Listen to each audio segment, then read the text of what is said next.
Dans ses premières années, la White Star Line tirait un important profit de la ligne australienne, sur laquelle a notamment navigué son premier vapeur, le Royal Standard, en 1863.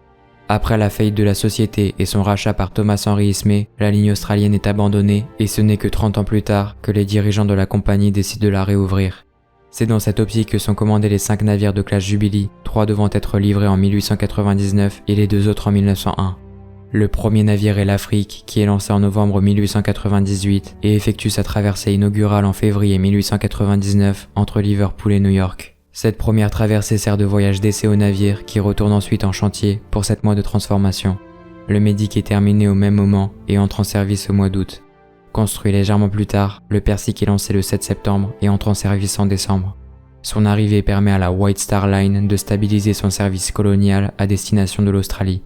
Alors que les 3 premiers navires connaissent un succès croissant, les chantiers Harland & Wolff de Belfast en Irlande du Nord mettent en construction les 2 navires suivants. L'expérience des 3 premiers paquebots permet de faire un certain nombre de modifications et d'améliorations. Le Runic et le Suevic entrent ainsi en service dans les premiers mois de l'année 1901.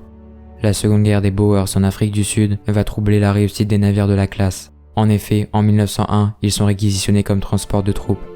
De plus, la carrière du Suevic est perturbée par un incident particulier. En 1907, après s'être échoué sur des rochers, le navire est coupé en 2 à la dynamite et une nouvelle proue est construite sur mesure pour remplacer la partie avant endommagée. Plus tard, les 5 navires de la classe servent l'effort de guerre durant le premier conflit mondial. Le Persic et l'Afrique sont torpillés durant ces opérations. Si le premier parvient à regagner le port, le second est définitivement perdu. Les 4 autres navires servent la White Star jusqu'à la fin des années 1920. Le Persic est démoli, tandis que les 3 autres sont vendus à des sociétés norvégiennes et coulés durant la Seconde Guerre mondiale. De taille modeste, les 5 navires sont principalement destinés au transport de marchandises, notamment grâce à leurs cales réfrigérées. Les paquebots de classe Jubilee ont un tonnage évoluant entre les 12 000 tonneaux de l'Afrique et les 12 500 du Suevic.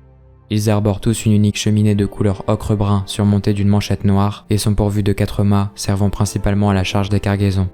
De plus, il était prévu sur les plans d'origine que les navires portent des voiles, mais cette idée a finalement été abandonnée.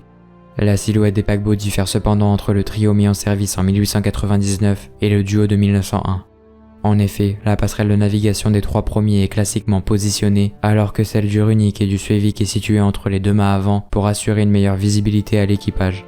Les 5 navires ont recours à une propulsion similaire, assurée par des machines alternatives à quadruple expansion, actionnant 2 hélices. Ils peuvent ainsi atteindre en moyenne une vitesse de 14 nœuds. Étant principalement destinés au transport de marchandises, les navires disposent de 7 cales pouvant transporter 100 000 carcasses d'animaux.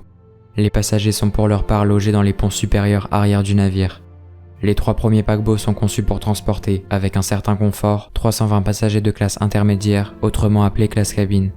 Le Suevic et le Runic sont pour leur part conçus pour transporter 400 passagers de 3e classe. Cependant, l'évolution du trafic maritime les conduit à une refonte qui ramène leur capacité à 260 passagers de classe cabine en 1920.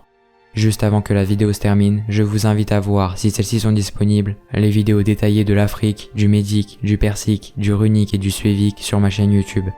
Voilà, c'est tout pour moi, j'espère que cette vidéo vous a plu. Moi je vous retrouve pour de prochaines vidéos. Sur ce, prenez soin de vous, au revoir.